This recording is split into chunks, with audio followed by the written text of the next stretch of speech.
So we're here at the Dine-In Theater. This is going to be my Sinners movie review. I can't wait to see it because everybody keeps talking about it, and I'm really looking forward to seeing Miles Caton. I'm like a big Figueroa family fan, so to see Miles in this first movie, I'm really excited. Black movies and black creators is definitely something that I'm all down for, so this will be my Sinners review.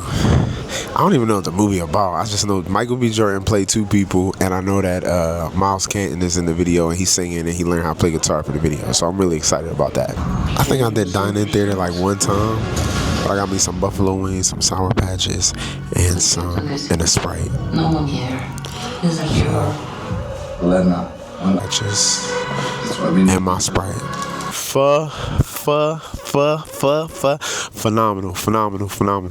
Phenomenal. It was original, it was authentic. It wasn't like a black movie, it wasn't like a white movie. It was just a phenomenal, creative movie. I think what I loved about it the most is that it was that if you wanted to be deep about it, you could have been deep about it. But if you wanted to just enjoy the movie for great entertainment, you could just enjoy the movie for great entertainment. Stop inviting everybody to the cookout.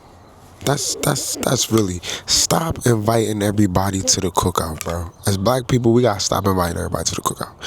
So what's up, y'all? So this is my Sinners movie review. First of all, it was a phenomenal movie, phenomenal film.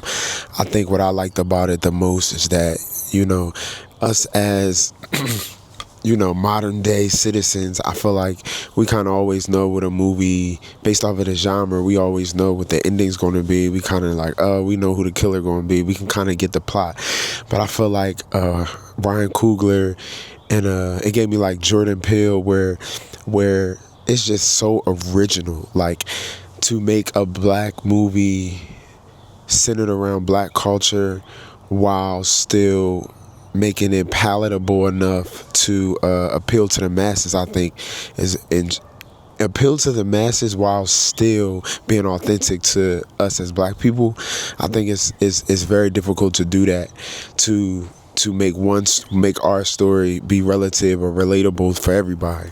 But my main takeaway, bro, is stop inviting everybody to the cookout. If you haven't seen it, this is my Sinners movie review. It's definitely some spoilers in it, so I'm finna spoil it. So yeah, what I really love about the movie is it was so original, but it was interpretive. It's ambiguous. I think so many people, I was watching and reading comments on TikTok and YouTube, and I just see like so many people have so many different meanings about it. And I think that's what great art does. It's good when an artist can create a great piece of art, but it can be interpreted in so many different ways. I think Beyonce does that. Everybody, when Beyonce drop an album, everybody thinking about different clues or what this could have meant or what that meant, or sometimes it's vague and ambiguous. Some things in this movie are obvious, but I feel like other things, I heard people even talking about down to the way Sammie's hat is.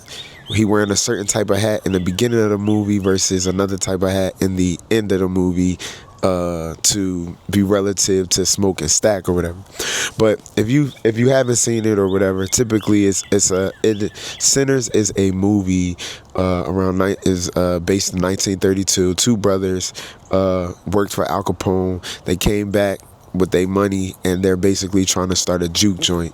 And so in this process, you get to the merging of different cultures, and at the end of the day, the vampires are trying to get the gifts in the blood of the people in the juke joint, right? So my first takeaway was Miles Caton, man. I think what was so amazing about this role, Little Sammie, he played Little Sammie, or Preacher Boy in the movie. What's so amazing about Miles is anybody that sings, anybody that sang in church, anybody that know anything about gospel music, beyond the commercial level, everybody know the Figueroas. Anasia, Timothy, or Figueroa are popular gospel singers, and like, I wouldn't say underground, but like most people that know them know they like gospel legends. And so Miles is the son of Timothy Figueroa, big gospel singer back in the day. A lot of people know that family. And so if you're a singer, if you're a part of like church culture or whatever, you kind of watch Miles grow up on social media. Miles could sing. Miles plays Sammie. He could sing as such a little boy. He used to have this really, really high voice. This little boy that could sing so well. And his aunt Anasia, she sung with Kirk Franklin, Hezekiah Walker, Alicia Keys, the Unbreakable. That's Anasia singing back up for Alicia Keys. So watching Miles grow up, and then he started singing back up for the singer Her, and to see him go from basically being never acting before to playing a lead major role, I think was probably the most touching thing, and really one of the main reasons I went to see the movie, because as a singer, as an entrepreneur, as a person reaching for my dreams, I get off by seeing people get big opportunities. Like, this wasn't no small role. This dude don't even have a Wikipedia page. He just on top of the world now. And not to make this video too much about him, but that was probably one of the biggest things I took away, is just to see somebody star rise like that, like so deservingly talented. But yeah, so to see Miles play Preacher Boy, Little Sammie, I think that was amazing. That was amazing. I even wonder, like, what his family thought Miles, because his grandfather's a bishop. They all like heavily gospel, like church. And I was like, wow, he out here, he eating coochie in the movie. Like, I'm like, damn, I wonder what his family thinking, like, because there is that real conversation about Christians, people raised in church singing secular music. You know what I mean? Some Christians back in the day, they ain't even allow they church members to go see movies. So like, just to see that and see how Christianity and culture has evolved, I think is very interesting. So I was curious, like, I wonder what his family think. I'm sure they proud of him and excited, but just an interesting dynamic. Contrary to what maybe other people think, my opinion is we gotta stop inviting people to the cookout, because the Asian woman and the white woman is the demise of the movie. At the end of the day, I think the Asian lady's name was Grace. Was it Grace?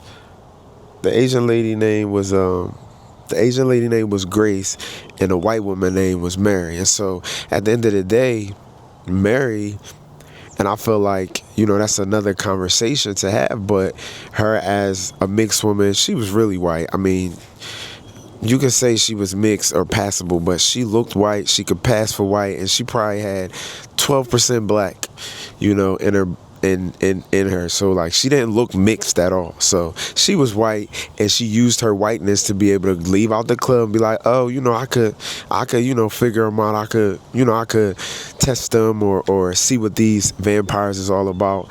And I feel like that's sometimes, and what we see with our culture is black people always willing to take in other people, but never really being equally protected in that way. And I thought about that with the Asian lady with Grace, because they was there to do the sign and provide the fish. And as soon as shit start going down, Grace told her husband, we ain't signed up for all this. We was here to get some bread and we out. And I think if you relegate that to, which I think kudos to Ryan Coogler for, I didn't know that back in I think it was the Mississippi Delta, that it was a large Asian community that was able to sell to black people and white people. And so you see how that has kind of continued up to modern day. You can't find a corner store owned by a black person, but it's a corner. We all got Asian corner stores, or grew up with Asian corner stores, or Chinese stores, on every block, but not necessarily in a way that they're a part of the community, not in a way that they are, activists in our communities, but they do benefit from our community. So I thought just her stance in the movie was powerful, because it was a representation of, I feel like, what we've experienced with some Asian people in our communities as black people. So we gotta stop inviting people to the cookout, bro, because once she screamed out, now, and everybody also said, like, well, what would you do if, in essence, she was basically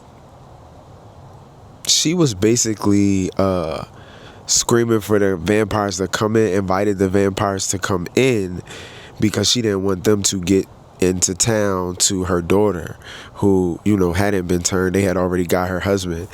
And then, that was kind of everybody else's demise, for real.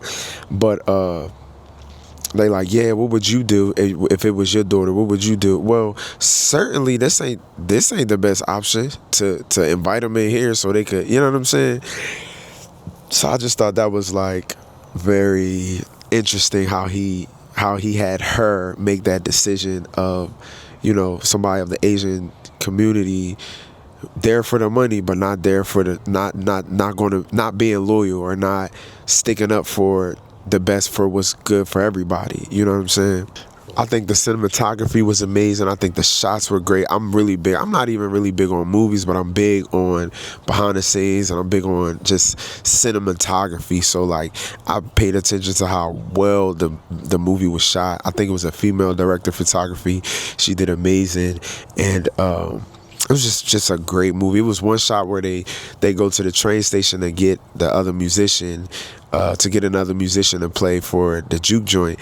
And as they walk in, it's like the train smoke and just the color and just the shots are just very dynamic, very cinematic.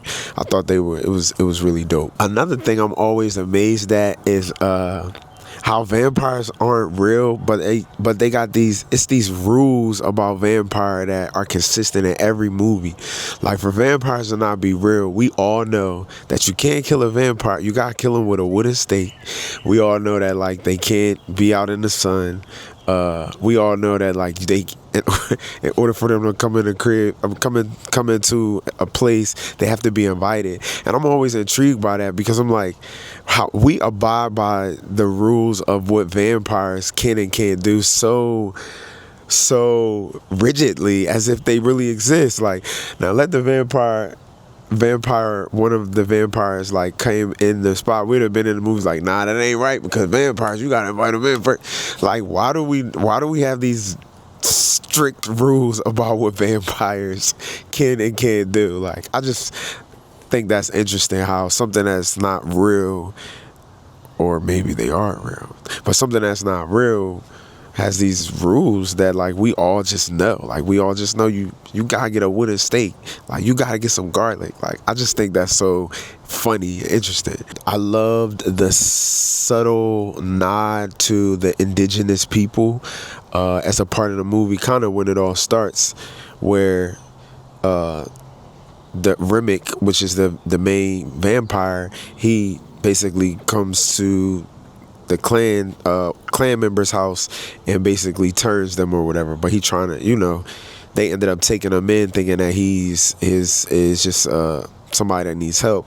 And then the indigenous people come and they're like, yo, you got somebody here that is really dangerous. You need to, let us handle it, da da da da da. And they like, nah, whatever. So the indigenous people kind of just left, and then the vampire ended up turning those two clan members. But I thought it was creative, and I thought it was cool the way this movie just brings all of our cultures together, and it is a nod to the indigenous people that shows in so many ways how they have been a help to us, have helped us, despite, even because these was white people they were trying to help. They've been a help to so many people, but never really got that love or that respect or that or that acknowledgement back. So I thought that was cool. That was just, and it was just that little part, kind of like how their role in history, where it's like they kind of did their thing, and then they kind of like, well, that's a whole nother story for another day. But you get what I'm saying, like. He gave a nod to the indigenous people, and I thought that was cool. Like, I thought that was cool. I feel like when we talk about older movies, or we talk about like earlier times, we never really, it's always just black or white. I never think about like, dang, what were the indigenous people doing in the 30s and the 40s or in the 1800s? What were the Asians doing? It just seems like we always hear about like white people and black people, especially in the South, like, you know what I mean? So, or at least I feel that way, and that's just maybe my ignorance. But I love, and this is also my review. Just after one watch, I feel like I know I need to watch it again. I need to I'll probably pick up more and understand more. But I love the idea of the music being centered around music. The movie being centered around music. The symbolism and how music is energy. The music in essence is what started all of this or attracted the vampire, but it also is what saved us, like what saved them in the end. You know what I'm saying? So I think that was so creative to do that one shot of Preacher Boy playing, and it's literally, which could come off corny. I feel like the fact that he was playing that blues, and then he kind of in post production added other styles of music of what current derivatives of that music, like hip hop, house, African, all those different types of music, and brought in all the different cultures. From they had niggas crippin', they had the African dancers, they had the Asian dancers, just a timeline of different cultures overlapping and really showing what a melting pot the world is, what a melting pot music really is, because music is layered and it's inspired by itself with different cultures and different experiences. So I thought that was cool how he did that, because that could have come off as corny. Like, it's in 1930s, you in the 1930s, and he's playing this blues and it's all dated in this time, but then he do this one shot pan the room, and then it's girls twerking, and then it's the Asian dancers, and then it's the West Coast baggy t-shirts, they crippin'. That could have easily came off corny. So I think it was done so well and so tasteful, and it made you think like, oh snap. What it actually was doing was connecting the generations, connecting the cultures and the ancestors in like this timeless moment, I guess. You know what I mean? So I didn't get it at the moment, but after I thought about it and I was, talking about it, I was like, oh, I get how that was his way of connecting with the ancestors, which is the reason why Remmick, the main vampire, wanted Sammie, because he wanted to have that gift or whatever. Which also lends itself to, like, we in church, or like people that grew up in church, or just in general, they always talk about, the devil was a musician. The gift of music is what is more hypnotizing than anything else. So him wanting that music, wanting Preacher Boy for his gift to be able to communicate and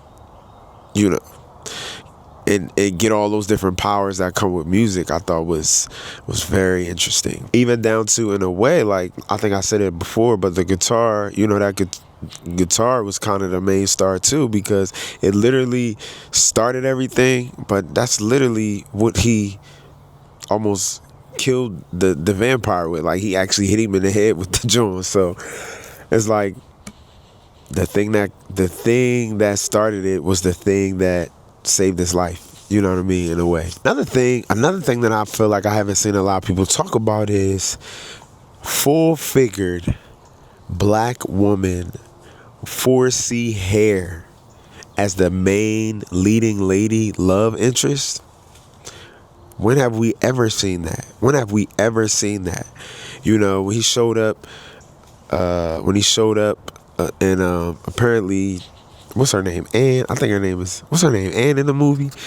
But, I don't know if it was Smoke or Stack, y'all. I'm still confused on which one was which. But one of the twins, when he came to, see her, you thinking this his sister, this auntie, this whatever, but this was the love interest. They ended up getting it in the scene.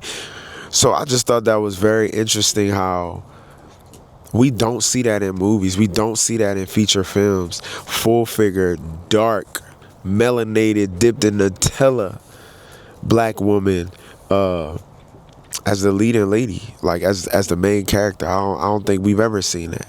So not to Ryan Coogler for that, and just for Smoke and Stack, one have a white girl and one have a full figure black woman. I just feel like it just was so artfully, tastefully done, man. Just so creative, so original, just stuff we just don't see. Like we just don't see movies like this. So I think because it was so artfully done, the fact that when I think Stack was the one that was ended up turning into a vampire. The fact that Stack had got bit,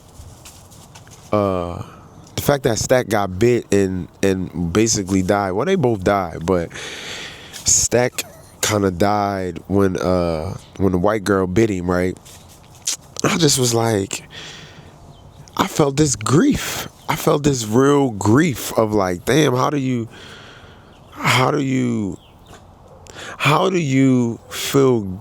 I'm looking at Michael B. Jordan play two people, but I'm grieving one of the people he played, and I'm like, damn, like this is a damn movie, and I'm really like so invested that I'm like, damn. And then when they was fighting, I'm just like, damn, I'm really in it. I'm like, this nigga fight, they fighting, but it's really Michael B. Jordan. I'm like, that's crazy how movies can have you so invested that you feel that pain. I felt that pain, man, when he lost his brother.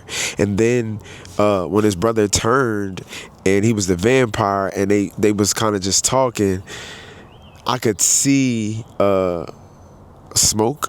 I think Smoke, because Smoke was the one that stayed human or whatever, stayed mortal. I could see Smoke kind of considering turning, because it's like, damn, this my brother. Like, this my brother. You know what I'm saying? So, like, I don't know. I just thought that was very interesting. I thought it was very cool. And I'm sitting there thinking to myself, like, I'm really invested. And I'm like, damn, I might have turned too for my brother. The whole time it's Michael B. Jordan playing two people. Like, it was just, it was a brain fuck. Back to I think her name was Anne, the full-figured, beautiful, melanin woman as the leading lady.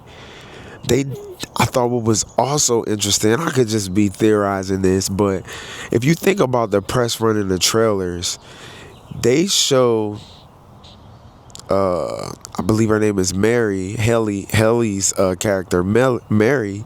They show her more in the trailer than they show the black girl, and I feel like, was that intentional? Like, you get in there thinking, you know, she gonna be the leading lady, but you don't even know that this black girl was really a leading lady as well, like a love interest. And I thought that was intentional from a marketing standpoint, which I thought was brilliant. I thought it was brilliant. Just I know I keep saying it's brilliant. I know I'm rambling, but I just felt like it's a good ass movie, man. Such a great movie on so many levels for so many reasons.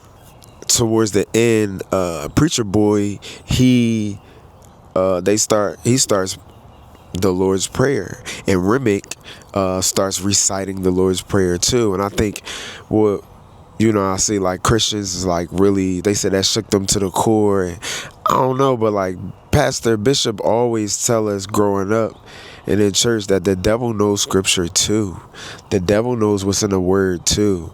So to be so shooken up that the vampire started citing the Lord's Prayer as well, the devil knows scripture. You know, he was at one point an angel, not to get too deep or whatever, but you know, that's how he knows how to attack and when to attack. But and then, you know, I saw some other people saying like that just goes to show you how, you know, Christianity was enforced on us as enslaved people, and it was our oppressors' religion, not ours as black people. So the conversation can get deeper and deeper and deeper, but you know, another great point of it being good art, because it's making people have conversations and making people debate and making people do research and look into like what our history is and what our culture is. So I thought that was cool.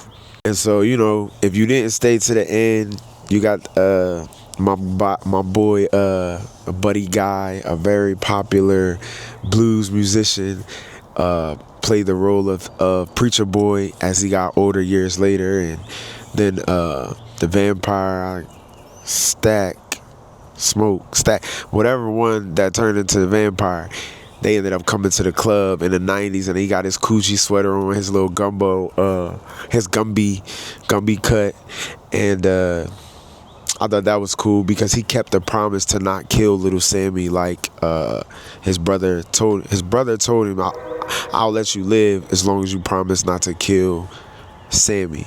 And so he did. He did it. And some people were saying like, well, that goes to show you that they were still themselves even after they turned. They were still themselves. They could be the vampire, but they still had the power to self-control or whatever, which goes into the aspect of when the white girl Mary, she could have not killed the bull. She could have not turned Stack or Smoke, whichever one. You know what I'm saying? So I think ultimately the movie is definitely a 10 out of 10. It's not easy. It's layered. It's not something you just gonna automatically get. It's not something that you can just say, oh, this is what this is about. That's what that is about. It's really up for interpretation. I know this was probably a terrible review because I still don't get the movie completely, but I wanted to give a raw, unfiltered review. And we gotta stop inviting people to the cookout, man. That's my biggest thing. You can't be inviting niggas to the cookout. But yeah, that's my Sinners review. Go see this great film. Director of photography is a female, is a woman. Shout out to women directors and creators. The writer and director is a black man. Shout out to black creators and directors. Shout out to the black creators. It's just so good to see people doing their art. It ain't only Tyler Perry and then Spike Lee. You know what I'm saying? So it's just cool to see it. Go see Sinners. It's a great movie, man. Make these people's dream come truer. Bigger and bigger and bigger. It's a phenomenal film. That's my Sinners review.